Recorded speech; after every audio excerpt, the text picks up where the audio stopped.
Hello दोस्तों, कैसे हैं आप सब। आज की हमारी कहानी है चिंगारी। अगर अच्छी लगे तो चैनल को लाइक, शेयर और सब्सक्राइब करना ना भूलें। राज और अनु दिल्ली के एक सरकारी स्कूल में शिक्षक थे। संयोग से राज की माँ भी उसी सरकारी स्कूल में प्रधान अध्यापक थी। अनु की दोस्ती राज और उसकी माँ से हो गई थी। धीरे धीरे अनु और राज में प्यार हो गया। एक दिन राज ने अपनी माँ से अनु से शादी करने के बारे में बात की। राज की माँ ने राज से कहा, बेटा मुझे अनु पसंद है, लेकिन एक बार तुम्हारे पापा से बात कर लेती हूँ, उसके बाद जो भी फैसला होगा कर लेंगे।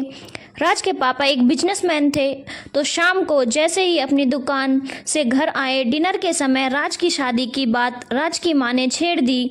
राज के पापा ने कहा, देखो भाई, जब माँ बेटे को लड़की पसंद है तो फिर मुझे कोई ऐतराज नहीं। फिर अनु को तो हमेशा तुम नाम लेती रहती हो, वह भी शिक्षक है, इससे अच्छी बात क्या है।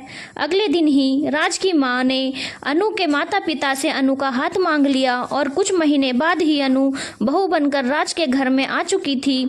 समय के साथ साथ परिवार में सब कुछ सही तरीके से चल रहा था। समय राज और अनु को एक बेटा और एक बेटी भी हो गए थे। एक दिन संडे का दिन था। सुबह ही राज की मौसी का फ़ोन अनु के मोबाइल पर आया कि बहू, राज का फ़ोन नहीं लग रहा है, 1 बजे तक स्टेशन भेज देना मुझे लेने के लिए। अनु बोली, ठीक है मौसी जी, भेज दूंगी। दोपहर तक राज की मौसी घर आ चुकी थी। राज की मौसी घर आकर सीधे अपनी दीदी के कमरे में चली गई, यानी कि अनु के सास के कमरे में। अनु की सास अपनी बहन को देखकर बहुत ही खुश हुई और अपनी बहू को आवाज़ दी, बहू जल्दी से मौसी के लिए चाय पानी लेकर आओ, प्यासी होंगी, बाहर इतनी धूप है।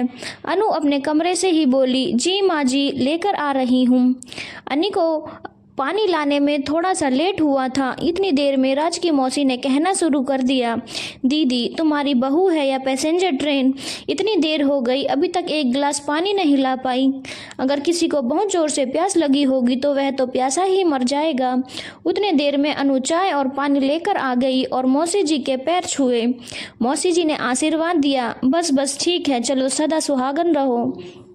अनु की सास बोली, बहू जाकर खाने का इंतजाम करो, क्योंकि खाने का भी टाइम हो गया है और मेरी बहन भूखी होगी, सुबह से ही चली हुई है। अनु ने खाना तो पहले से ही बना लिया था। उसने सोचा जब खाने का समय होगा तो थोड़े से पकौड़े तल लूँगी। अनु जैसे ही पकौड़े तलने को जा रही थी तब उसकी बेटी मिनी ने अपनी माँ को आवाज़ लगाई। मिनी अपने स्कूल का होमवर्क कर रही थी तो उसे कुछ चीज़ समझ नहीं आ रही थी, तो अपनी माँ को बुलाया। अनु जाकर अपनी बेटी का होमवर्क कराने लगी। तभी अनु की सास ने आवाज़ लगाई, बहू खाना अभी बना नहीं है क्या। अनु ने जवाब दिया, माँ जी बस तैयार हो गया है, आप लोग डाइनिंग टेबल पर बैठिए, तब तक खाना लेकर आ रही हूँ। अनु की सास और उसकी मौसी दोनों डाइनिंग टेबल पर बैठ गए थे। राज की मौसी अनु की सास से कह रही थी, दीदी तुम्हारी बहू लग रहा है कि काम करने में थोड़ी ढीली है। एक मेरी बहू है जो इतनी देर में तो 50 लोगों को खाना खिलाकर बना दे। राज की मौसी ने कहा, दीदी मैंने तो तुम्हें शुरू से ही कहा था कि नौकरी वाली बहू नहीं लेकर आओ घर में, वह भी लव मैरिज तो बिल्कुल ही नहीं करनी। मैंने तुम्हें कितना अच्छा रिश्ता बताया था, लेकिन तुमने मेरी एक भी बात नहीं मानी। मेरी बहू तो इतनी तेज है कि मुझे अब अपने घर की बिल्कुल ही चिंता नहीं होती। मैं चाहे कहीं पर भी रहूं, अपने घर की अब चिंता ही नहीं होती। हर काम इतनी तेजी से फटाफट करती है कि दीदी मैं क्या बताऊं। न जाने तुम्हें अनु में क्या दिखाई दिया जो मेरे लाए हुए रिश्ते को मना कर दिया। अनु की सास ने कहा, बहन आज ज़माना बदल रहा है, हम भी अगर औरतों को सपोर्ट नहीं करेंगे तो कौन करेगा। आखिर बहू भी तो हमारी बेटी है, और फिर हम बेटी की शादी इसीलिए थोड़ी करते हैं कि घर में एक बहू के बदले नौकरानी ला रहे हैं। पूरे दिन तो बेचारी लगी रहती है, स्कूल जाना, बच्चों का होमवर्क कराना, फिर हमारी देखभाल करना, मेरी बहू को टाइम ही कहाँ मिलता है।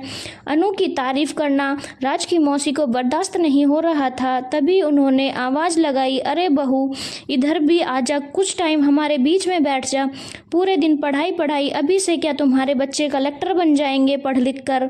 अनु की सास ने कहा, बहन तू कैसी बात कर रही है, अगर बच्चों को अभी नहीं पढ़ाएंगे तो कब पढ़ाएंगे। अगर उनकी जड़ ही मजबूत नहीं होंगी तो भविष्य में कुछ नहीं कर पाएंगे।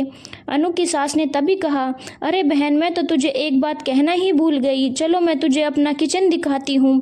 बहू ने अभी कुछ दिन पहले ही मॉड्यूलर किचन बनवाया है। राज की मौसी जब किचन में गई तो उनके मुंह से अपने आप ही वह निकल गया। उन्होंने बोला कि आज तक मैंने इतना सुंदर किचन कभी नहीं देखा। सारा सामान कितने तरीके से रखा गया है, कोई अंधा भी बता दे कि कोई सामान कहाँ है। अनु की सास ने कहा, बहन मेरी बहू कोई काम धीरे धीरे जरूर करती है, लेकिन इतना फ्रेश करती है कि तुम किसी भी काम में गलती नहीं निकाल सकती। तुमने तो मेरी बहू के हाथ की रोटी खाई ही है, कितनी मुलायम थी। चावल भी खाया होगा, तुम्हें एक भी उसमें कंकड़ पत्थर नहीं मिले होंगे। चाहे कितना भी साफ क्यों ना हो, लेकिन मेरी बहू एक बार जरूर नज़र मारती है, कहीं गलती से भी चावल में कंकड़ पत्थर ना हो। मैं तो कहना नहीं चाहती थी, लेकिन अब जब तुम मेरी बहू के बारे में कह रही हो तो मैं कह देती हूँ। तुम कहती हो ना कि मेरी बहू बहुत फटाफट कोई भी काम करती है। तुझे तो याद ही होगा, तुम्हारे घर गई थी, तुम्हारी बहू ने जो रोटी खिलाई थी वह ऐसी लग रही थी जैसे 2 दिन की बनी हुई थी, टाइट एकदम। चावल तो बिल्कुल ही कच्चा था। इतनी जल्दबाजी का क्या फ़ायदा जब खाना ही सही से ना मिले, और तुम उसकी कब से तारीफ किए जा रही हो। मेरी बहू बहुत तेज है, मेरी बहू धीमे ही सही लेकिन कम से कम हर काम तो सलीके से करती है। राज की मौसी की गर्दन अपने आप झुक गई। अब शर्म के मारे वह कुछ बोल नहीं पा रही थी। दोस्तों, ज़रूरत है हमें अपने बहू को सपोर्ट करने की, क्योंकि दूसरी थोड़ी सी चिंगारी डालेंगे, अगर आप उनके हाँ में हाँ मिलाएंगे तो वह और चिंगारी डालना शुरू करेंगे और आपस में आपके घर में विवाद होना शुरू हो जाएगा। इसीलिए अब ज़माना बदल रहा है। आपको बहू को भी बेटी समझना होगा, उसकी गलतियों को भी नज़रअंदाज करना होगा। हर इंसान में थोड़ी बहुत भी खूबियाँ होती हैं तो उसके अंदर कोई ना कोई कमियाँ भी होती ही हैं। धन्यवाद दोस्तों। अगर आपको कहानी अच्छी लगी हो तो चैनल को लाइक, शेयर और सब्सक्राइब करना ना भूलें।